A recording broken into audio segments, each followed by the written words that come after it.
अस्सलामुअलैकुम वरहमतुल्लाहि वबरकातुहू। Welcome back to our channel. Video start करने से पहले किसी को मेरे वीडियोस पे पीडीएफ फॉर्म में चाहिए तो प्लीज़ मेल करिए। 9th और 10th के किसी भी सब्जेक्ट के क्वेश्चन आंसर्स चाहिए तो प्लीज़ मेल करिए, और कोई टॉपिक कोई सजेशन हो तो प्लीज़ कमेंट करिए। 10th स्टैंडर्ड की हिस्ट्री के तीनों चैप्टर्स में डाल चुकी हूँ, उसकी लिंक डिस्क्रिप्शन बॉक्स में है, तो आप लोग वो ज़रूर देखिएगा। आज हम 4th चैप्टर भारतीय फ़नून लतीफ़ा की तारीख यानी हिस्ट्री ऑफ इंडियन आर्ट्स पढ़ने वाले हैं। So let's start the chapter. हर शख्स की फितरी ख्वाहिश होती है कि वह अपने तजुर्बात और उनसे हासिल शुदा इल्म नेज़ अपने दिली जज्बात से दूसरों को बाखबर करे। बहुत ही जनरल सी बात है, हर इंसान चाहता है कि जो कुछ मैं सोचता हूँ, मैं फील करता हूँ, जो कुछ मैंने सीखा है वो दूसरे लोग भी जाने, दूसरे लोग भी उसको सराहे। तो इस तरह की जो एक फितरी जिबिल्लत होती है, जो ख्वाहिश होती है हमारी, उसकी वजह से जो है कोई हसीन शय वजूद में आती है। जब हम अपने जज्बात को एक शक्ल सूरत देते हैं तो उसे जो है फ़न कहते हैं। लेकिन शर्त यह कि वो हसीन शय होनी चाहिए, अच्छी कोई चीज़ होती है तो वो फ़न कहलाती है। फनी तख्लीक की बुनियाद क्या होती है, कैसे हम कोई चीज़ होती है, बनती है। फ़नकार का तख़य्युल उसमें सबसे इम्पोर्टेंट है, उसका ख्याल, जो उसके एहसासात है, उसके जज्बात है, और फिर जब वो अपने एहसास पर, अपने ख्याल पर काम करता है तो वो उसकी महारत बन जाती है। फ़नून की दो किस्में होती है, एक होता है बसरी फ़नून यानी विजुअल आर्ट्स, और दूसरा होता है फ़नून लतीफ़ा यानी परफॉर्मिंग आर्ट्स। विजुअल आर्ट्स जिसमें हम बसरी यानी बसारत होता है, देख सकते हैं, और दूसरा होता है परफॉर्मिंग आर्ट्स। बसरी फ़नून का आगाज़ जो है माक़बल तारीख़ अहद से ही हो गया था, यानी पत्थर के ज़माने से ही चला रहा है, जिसका सबूत है गारों में जो मुख्तलिफ संग तराशी के कुंदा किए हुए नमूने हैं, फ़नी नमूने हैं, जो इस बात का सबूत देते हैं कि पत्थर के ज़माने से जो है बसरी फ़नून का आगाज़ हुआ है। ये तो किस्में हो गई। फ़न की दो रिवायतें भी है। रिवायत यानी रिवाज होता है, तो इसकी जो दो रिवायत है वो है फ़न लतीफ़ यानी क्लासिकी फ़न और अवामी फ़न। फ़न की दो रिवायतें हैं, अवामी फ़न और फ़न लतीफ़ यानी क्लासिकी फ़न। अवामी फ़न की रिवायत जो है पत्थर के ज़माने से मुसलसल चली आ रही है। जब तक अवाम मौजूद है अवामी फ़न चलती ही रहेगी, और इसकी तख्लीक जो है रोज़मर्रा ज़िंदगी का एक जुज़ होती है। और इसमें जो है एक इजहार में बेसाख्ती पाई जाती है, यानी कोई रूल्स रेगुलेशंस नहीं, आप जो कुछ सोचते हैं आप फ्रीली उसको क्रिएट कर सकते हैं। लेकिन फ़न लतीफ़ में क्या होता है, यानी क्लासिकल फ़न में क्या होता है, एक स्पेसिफिक पीरियड की ट्रेनिंग लेनी होती है आपको। इसके कुछ रूल्स रेगुलेशंस होते हैं कि अगर आपको ये फ़न पेश करना है, ये आर्ट का फॉर्म आपको पेश करना है, तो उसकी ट्रेनिंग लेनी होगी।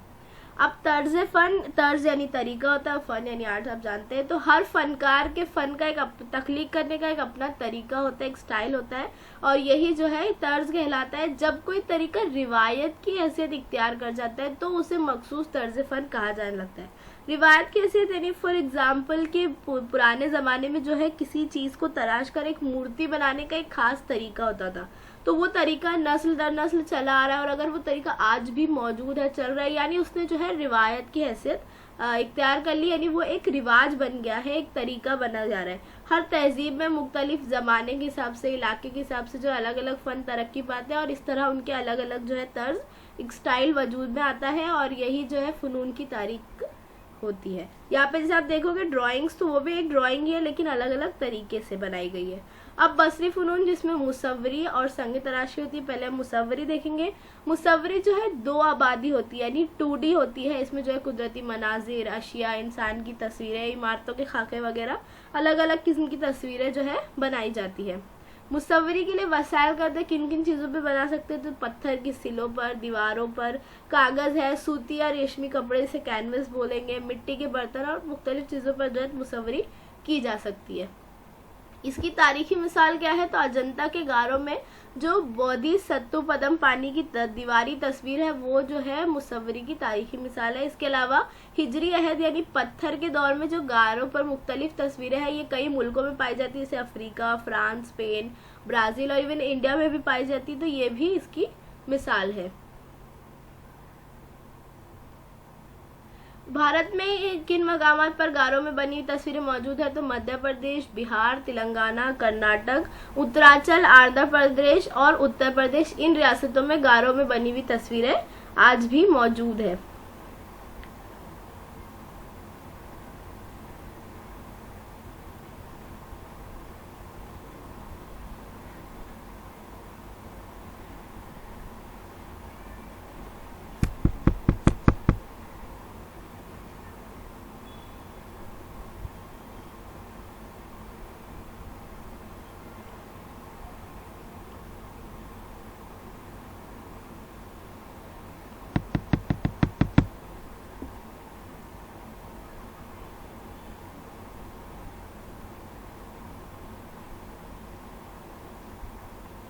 इसकी जो है एक आलमी मिसाल है भीमबेटका का जो गार है मध्य प्रदेश के। इन गारों में जो ये तस्वीरें हैं ये आलमी तहजीबी विरसे में भी शामिल की गई है, आप यहाँ पर तस्वीरों में देख सकते हैं। तो गार में जो भी बनी हुई तस्वीरें होती जो हमने इससे पहले देखी, तो इसमें इंसानी शक्ल, जानवर और चंद हिंदसी शक्लें भी होती, ज्योमेट्रिकल शेप्स भी पाए गए। तो अहद कदीम से ज़राअत शुरू होने तक के ज़माने में इन तस्वीर को आप देखेंगे तो इनके तर्ज और इनके मौज़ूआत में तब्दीलियाँ होती गई है।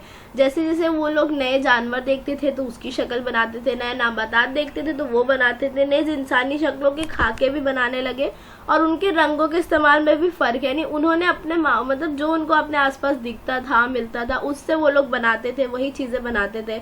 और उसमें जो है कलर भी किया जाता था। कलर कैसे कुदरती मादों से बनते थे, जैसे काले, लाल, सफ़ेद रंग का इस्तेमाल किया जाता था। तो इन तस्वीरों से क्या अंदाज़ा लगा सकते हैं कि उस ज़माने के लोग जो है अपने इतराफ़ का जो इल्म है, उनके आसपास जो भी माहौल है, नेचर से उनको जो कुछ मिलता है उसका इस्तेमाल करके उन्होंने जो है अपनी तकनीक को आगे बढ़ाया है। उन्हीं चीज़ों के इस्तेमाल से जो है वो अपने जज्बात को जाहिर करते थे।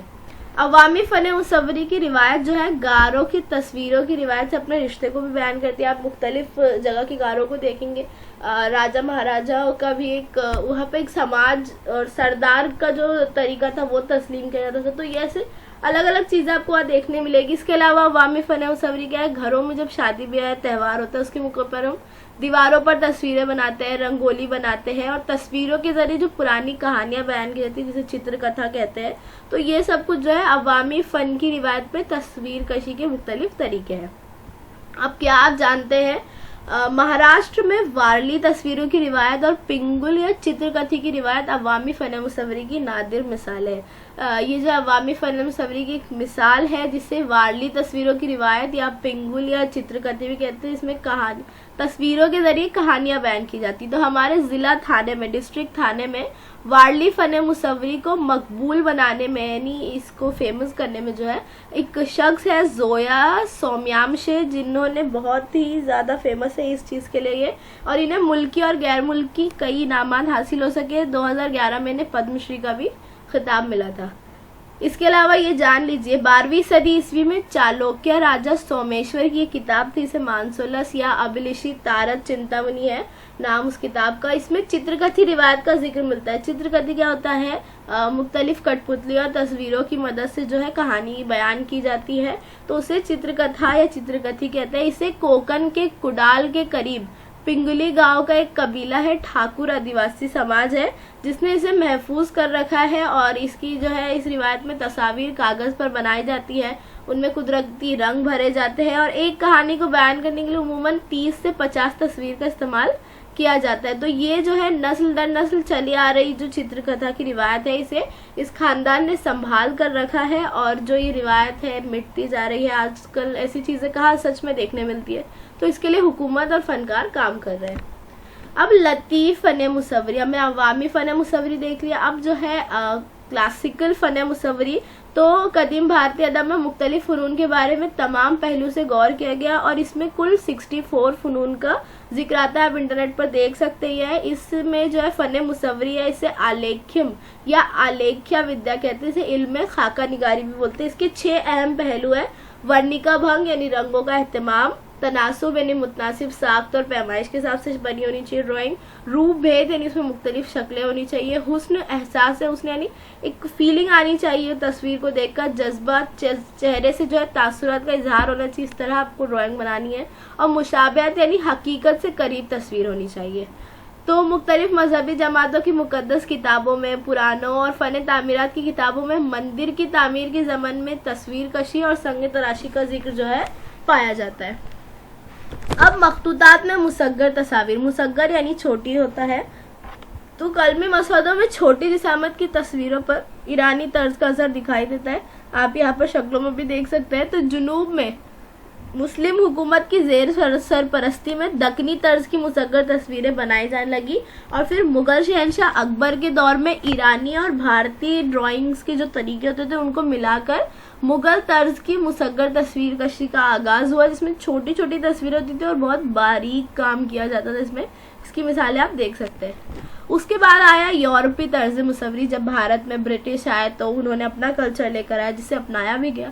तो बरतानवी दौर हुकूमत में भारतीय तर्ज मुसव्वरी पर मगरिबी तर्ज मुसव्वरी का असर दिखाई देने लगा। अब यहाँ पर जो है एक इदारा कायम किया गया था, मदरसा फन यानी स्कूल ऑफ आर्ट्स। कहाँ कायम किया गया था? पूना के शनिवारवाड़ा इलाके में कायम किया गया था, जो सवाई माधोराव पेशवा जो गुजरे हैं उनके अहद में ये इदारा कायम हुआ था। और इसे किसने कायम कराया था? स्कॉटलैंड से ताल्लुक रखने वाले एक आर्टिस्ट थे, जेम्स वेल्स। उन्होंने इसकी क़यादत की और यहाँ पर जो है उन्होंने सवाई माधोराव और नाना फडणवीस की एक तस्वीर बनाई, जो काफ़ी अहमियत की हामिल है ये तस्वीर। तो ये स्कूल ऑफ आर्ट्स था। जेम्स वेल्स के साथ काम करने वाले एक मराठा मुसव्वर गुजरे हैं, पेंटर आर्टिस्ट गुजरे हैं, गंगाराम तांबट। इन्होंने जो है एलोरा और कार्ला के गारों में तस्वीरें बनाई और ये जो तस्वीरें ये अमेरिका के येल यूनिवर्सिटी के Yale Center of British Arts में भी महफूज है। अशिया की हूबहू तस्वीर कशी यानी मगरिबी तर्ज मुसव्वरी से चला रहा है, यानी मॉडल को सामने रखकर डिट्टो सेम बनाया जाता था। और मुंबई में 1857 में कायम करदा जे school of art and industry, जो हम सब जानते हैं जे स्कूल ऑफ आर्ट्स, ये जो है मगरिबी तर्ज मुसव्वरी की तरबियत देने वाला एक आर्ट स्कूल था। और इससे कई नामी ग्रामी मुसव्वर पढ़ के निकले, जिसमें एक है पेस्टन जी बोमन जी, जिन्होंने अजंता के गारों की तस्वीर का मॉडल बनाया। आप यहाँ तस्वीर में देख सकते हैं। अब ये तो हो गया मुसव्वरी। आप देखेंगे फन संग तराशी, ये जो है एक सह आबादी यानी 3D फन है। किस में संग तराशी दिखाई दे तो मूर्तियों को तराशा जाता है, मुनक्किश बर्तन होते हैं, मुनक्किश अशिया है और मुजस्समे होते हैं। पत्थर की सिले तराशी जाती है, उन्हें खुंदा करके जो है उसे शक्ल दी जाती है। अब इसके लिए दर्जल अशिया का इस्तेमाल होता है। पत्थर को तराशा जाता है, धात है और मिट्टी जो है अलग अलग किस्म की, इनको तराश कर बनाया जाता है। एलोरा का कैलाश गार जो है वो पत्थर की सालिम सिल से तराशा हुआ बेनजीर मुजस्समा है। आप यहाँ तस्वीर में भी देख सकते हैं। पूरे वर्ल्ड फेमस मिसाल है ये एलोरा के गार की, जो एक ही सालिम अक्खे पत्थर से तराशा गया इसको। इसके अलावा सारनाथ में जो अशोक की लाट है उसके ऊपरी हिस्से में जो 4 शेरों का मुजस्समा है, जो भारत का कौमी निशान है, ये भी इसकी एक अहम मिसाल है। अब है अवामी फन संग तराशी। जिस तरह मुसव्वरी में अवामी फन था, उसी तरह जो है संग तराशी भी जो है हिजरी अहद पत्थर के अहद से पाया जा रहा है। और जो पत्थर के औजार बनाने का आगाज हुआ था, वहीं से संग तराशी का आगाज हुआ था, क्योंकि लोग पत्थरों को तराश कर बनाते थे औजार। भारत में मजहबी मौक़ों पर मिट्टी की मूर्तियां बनाकर उनकी पूजा करने और उन्हें नजराना पेश करने का जो रिवाज है वो हड़प्पा तहजीब के ज़माने से चला आ रहा है। और यह आज भी जो है बंगाल, बिहार, गुजरात, राजस्थान जैसी कई रियासतों में पाया जाता है। अब फन संग तराशी की अवामी रिवायत, जो अवाम किस तरह संग तराशी करती थी उसकी रिवायत के गवाह यानी सबूत है। गौरी के मुखौटे, संगी यादगारें थी, गणेश की मूर्तियाँ, मिट्टी के बैल और लकड़ी के मुखौटों का खंबा और कोठरियाँ। जिससे सबसे पहले महाराष्ट्र में बनाई जाने वाली गणेश की मूर्तियाँ, जिसे तराश कर बनाया जाता था। फिर पोला त्यौहार के लिए मिट्टी के बैल बनाए जाते थे, गौरी देवी के मुखौटे बनाए जाते थे।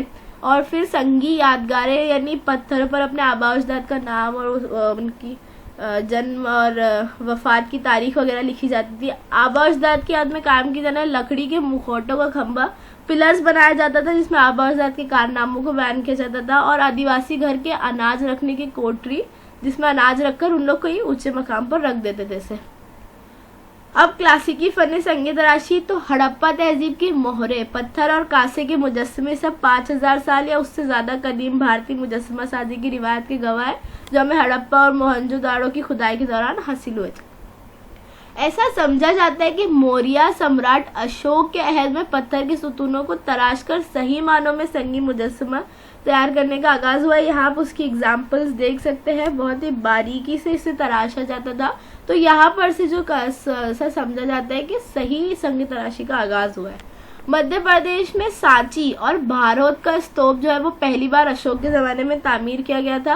और ऐसा कहा जाता है कि 2री सदी कब्ल मसीह में इसके किए जाने का कयास लगाया जाता है। और बहुत ही बारीक और बहुत खूबसूरत काम है इस पर।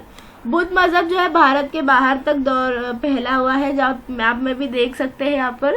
तो उस वजह से इन मुल्कों में भी स्तूप तामीर करने का रिवायत का आगाज और अलग अलग मुल्कों में स्तूप कायम हुए। जिसकी तस्वीरें आप देख सकते हैं। इनमें जो है सबसे बड़ा इंडोनेशिया का बोरोबदोर के मकाम पर कायम करदा स्तूप है, जो दुनिया का सबसे बड़ा स्तूप है।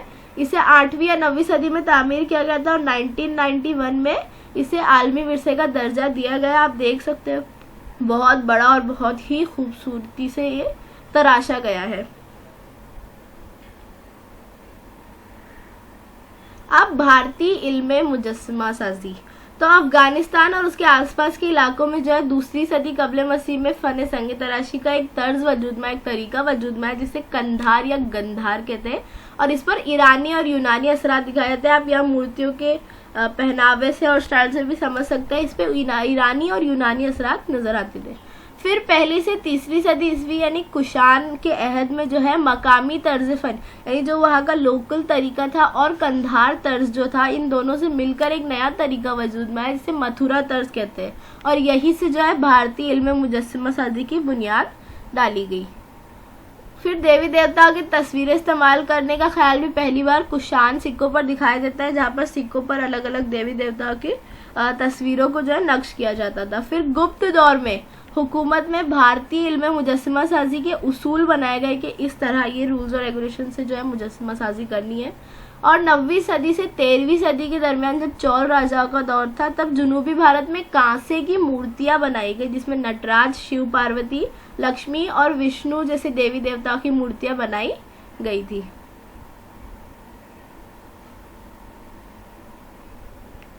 अब फन तामीरात और मुजस्समा साजी। तो भारत में कई तराशीदागार है जो हम कई बार देख चुके हैं। इनमें जो है ये दूसरी और पहली सदी कबले मसीह में शुरू हुआ था ऐसा कहा जाता है। तो इसके 3 अहम पार्ट होते हैं, बाबू दाखला, अंदरूनी सुतून और मूर्ति।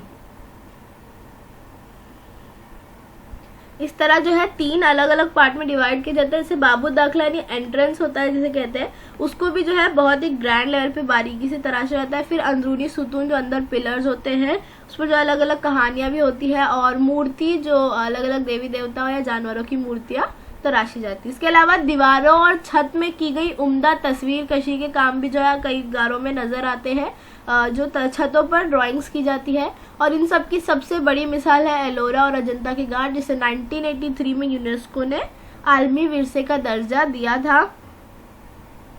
अब भारत में मंदिरों की तामीर का आगाज 4वीं सदी ईस्वी में गुप्त अहद में हुआ। उस वक्त क्या होता था, मंदिर का उस वक्त कॉन्सेप्ट ये था कि 4 सुतून है और बीच में जो है मूर्ति रखने की जगह जिसे गाबारा भी बोलते हैं, बस यही जो है उस वक्त के मंदिर होते थे।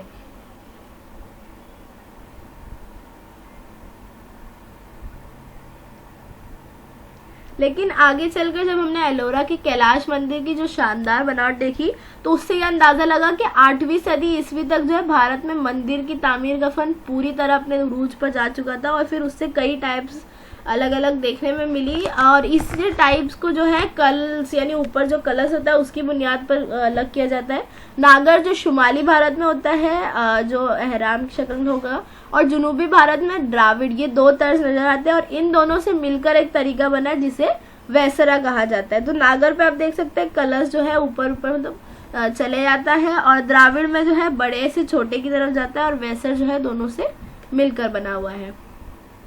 मध्य प्रदेश और महाराष्ट्र में जो मंदिर पाए जाते हैं वो भूमिज तर्ज के होते हैं, और नागर तर्ज मंदिर की साख में यकसानियत पाई जाती है। भूमिज तर्ज में मंदिर की बुनियाद से बतदरीज छोटे हो जाने वाले कलश की शक्ल ऊपरी सिरे तक बनी होती है, और इस वजह से कलश की बनावट जो है यकसा नजर आती है। इसके अलावा ये जान लीजिए कि हेमाड़पंथी भी एक तरीका है मंदिर की तामीर का, जो मुरब्बा नुमा या तारा नुमा 2 किस्मों में बनता है। इसमें जो है इनकी दीवारों को तकसीम कर दिया जाता है, जिसकी वजह से जब सूरज की रोशनी उस पर पड़ती है तो बहुत ही खूबसूरत एक मंजर नजर आता है। तो हेमाड़पंथी मंदिर की एक और खासियत है कि इसको पत्थर को जोड़ने के लिए इसमें कोई चूने का मतलब चूना इस्तेमाल नहीं होता है, बल्कि जो है अलग अलग खांचे बनाए जैसे हम ब्लॉक्स फिट करते हैं उस तरह से इसको फिट करके मंदिर बनाया जाता है। इसकी मिसालें हैं मुंबई के करीब अंबरनाथ में अम्बरेश्वर, फिर नासिक के करीब सिन्नर में गोंदेश्वर, जिला अंगोली में ओंढा नागनाथ, ये सब हेमाड़पंथी मंदिरों की मिसालें। इसके अलावा महाराष्ट्र में भी कई मकामों पर हेमाड़पंथी मंदिर नजर आते हैं।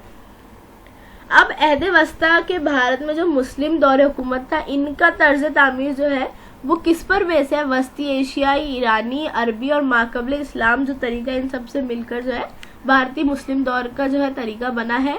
मुस्लिम तर्ज के शहरा आफाक की मिसालें, यानी इसकी कुछ अहम मिसालें, जिसमें ताजमहल, कुतुब मीनार और गोल गुम्बद है। ताजमहल जो आगरा में बना था, शाहजहां ने बनवाया था। कुतुब मीनार दिल्ली के करीब मेहरौली में है, कुतुबुद्दीन ऐबक का तामीर करदा। और गोल गुम्बद जो बीजापुर में। अब इस पर बेस जो है आपको क्वेश्चन आता है हिस्ट्री के पेपर में, मुफस्सिल जवाब में पूछा जाता है कि भारतीय जो है मुस्लिम तर्ज के बारे में बताइए, या फिर आलमी यूनेस्को की जो आलमी फहरिस्त है उसमें से किसी एक मकाम को बयान कीजिए। तो ये आप लोग याद कर लीजिएगा। कुतुबुद्दीन ऐबक ने कुतुब मीनार बनाया, शुरू की थी तामीर, और सुल्तान अल्तमश के दौर में तामीर पूरी हुई। ये दुनिया का सबसे ऊंचा मीनार है, जिसकी 73 मीटर यानी 240 फुट उसकी ऊंचाई है। और दूसरा है ताजमहल, जो मुगल शहंशाह शाहजहां ने अपनी बेगम मुमताज महल की याद में तामीर किया था। और ये भारत की पहचान एक तरह से बोल सकते हैं, सबसे खूबसूरत चीज़ है भारत में ये। और 17वीं सदी ईस्वी में जो बीजापुर का गोल गुम्बद तामीर किया गया था, जिसमें मोहम्मद आदिल शाह की कब्र मौजूद है। इसके अंदर एक गोल साइबान है, जिसकी वजह से इसे गोल गुम्बद भी कहा जाता है। और इस पे खड़े होकर आप आहिस्ता से भी कुछ बोलेंगे तो आपकी आवाज़ गूंज कर वापस सुनाई देती है। इसके अलावा एक तर्ज और, जब भारत में ब्रिटिश आए तो एक नया तर्ज वजूद में आया, जिसे इंडो गॉथिक तर्ज तामीर कहते हैं। और ये जो है मतलब अंग्रेज़ों की बिल्डिंग्स का स्ट्रक्चर देखेंगे तो थोड़ा अलग होता है वो, तो वही तरीका उन्होंने भारत में भी किया। और चर्च, सरकारी दफ्तर, आला अफसरों की रिहायशी मकान थे, रेलवे स्टेशन, उसमें आज भी ये तरीका नज़र आता है। इसकी सबसे बड़ी मिसाल जो है वो CST यानी छत्रपति शिवाजी महाराज टर्मिनस है मुंबई का, जिसे यूनेस्को ने भी अपनी फहरिस्त में शामिल किया। अब भारत में फ़नून लतीफ़ा की रिवायत, तो भारत के हर इलाके में जो है अवाम के अलग अलग गीत, रक्स, अवामी नाटक जो होते हैं अलग अलग होते हैं। महाराष्ट्र में भी अलग अलग किस्म के होते हैं। तो भारत की अलग अलग रियासत में जैसे तारपा नाच है, उसके अलावा कोकण में 10 अवतार जो आप आगे 6th चैप्टर में पढ़ेंगे, पुआड़े है, कीर्तन है, जागर गोंधल, ये सब अलग अलग अवामी फ़न है, कोली नाच वगैरह। अब क्लासिकी फ़नून की रिवायत है, तो भरत मुनि की एक तहरीर करदा किताब थी नाट्य शास्त्र, जो सबसे कदीम किताब समझी जाती है। इसमें गाने, बजाने, रक्स, नाटक के बारे में जो है तफसील से बयान किया गया है। इसके अलावा भारतीय फ़नून लतीफ़ा के 9 रस होते हैं। अगर आप क्लासिकल इंडियन आर्ट सीखेंगे, परफॉर्मिंग आर्ट्स, तो आपको पता चलेगा ये अलग अलग 9 तरह के मूड्स होते हैं, एक्सप्रेशन होते हैं। इसमें हास्य, श्रृंगार, वीर, अद्भुत, रौद्र, क्रोना, शांत, भयानक और विभत्स, जैसे आप यहाँ तस्वीर में देख सकते हैं अलग अलग एक्सप्रेशन सिखाए जाते हैं। ये एक इंडियन क्लासिकल आर्ट्स का हिस्सा है। अब भारतीय बाशिंदे बैरूनी मुल्क के लोगों से मुसलसल राब्ते में थे, तो उनका कल्चर, अपना कल्चर वहाँ भेजना, उनका कल्चर अपनाना, इस तरह से जो है उसमें अलग अलग किस्में बनती गई। तो भारतीय क्लासिकल गायकी जो है, सिंगिंग है, उसकी 2 किस्में, एक तो कर्नाटक संगीत और एक हिंदुस्तानी संगीत। इसके अलावा क्लासिकी और नीम क्लासिकी जो है तर्ज भी बताया गया। अब जो है डांस है, तो शुमाली भारत का कथक, महाराष्ट्र का लावनी, उड़ीसा का उड़ीसी, तमिलनाडु का भरतनाट्यम, आंध्र प्रदेश की कच्चीपुड़ी और केरला का कथकली और मोहिनीअट्टम, ये जो है कई भारत के अहम रक्स है जो पेपर में पूछे जाते हैं, जोड़ियों में पूछ सकते हैं, तो आप लोग ज़रूर याद कर लीजिएगा। आज़ाद भारत में क्लासिकी, मौसीकी और रक्स को आम कदरदान तक पहुंचाने के लिए मुख्तलिफ किस्म के प्रोग्राम, स्टेजेस, थिएटर्स जो है अरेंज किए जाते हैं। और इसमें ना सिर्फ भारतीय बल्कि कई गैर मुल्क कदरदान भी आते हैं और इन शोज से महसूस होते हैं। इसी की एक मिसाल है, पूना में हर साल सवाई गंधर्व नाम से एक जश्न होता है, जश्न मौसीकी है, ये काफ़ी मशहूर है। मौजूदा ज़माने में भारतीय संगीत के शोबे में मखसूस तर्ज या मखसूस घराने की हदें पार करके नए तजुर्बात करने का रुझान परवान चढ़ रहा है। अलग अलग चीज़ों को मिक्स करके, अलग अलग एक्सपीरियंसेस करके अलग अलग तरीके वजूद में आ रहे। तो इनमें एक अहम शख्स है उदय शंकर। इन्होंने क्या किया, भारतीय क्लासिकी रक्स यानी क्लासिकल डांस और यूरोपीय थिएटर का जो ओपेरा है, जो नाइट ड्रामा उनके होते हैं, उनको मिक्स किया और एक नया तरीका जो है इन्वेंट किया, एक नई तरीका शुरू हुआ। तो इस तरह अलग अलग चीज़ों को मिक्स करके एक नया तरीका, एक नया तर्ज लाया जा रहा है। और इस तरह भारतीय फ़नून लतीफ़ा का जो दायरा है वो वसी होता जा रहा है, बढ़ता जा रहा है। अब एक लास्ट टॉपिक रह जाता है फ़नून, इतलाक़ी फ़नून और उनमें रोज़गार के मौके, जो आप मैंने बताई हूँ कि हर चैप्टर के एंड में जो है रोज़गार के मौके बयान किए गए। तो आप पेज नंबर 30 पर है, ज़रूर रीड कर लीजिएगा। बहुत ही ईजी और सिंपल सा है, बस वो क्वेश्चन आंसर में पूछा जाएगा। लेकिन तो उम्मीद है आपको समझा होगा। कोई कंफ्यूजन होगी तो कमेंट करिए। Like, comment, share and subscribe to my channel. Thank you for watching, thank you for being here. Bye bye.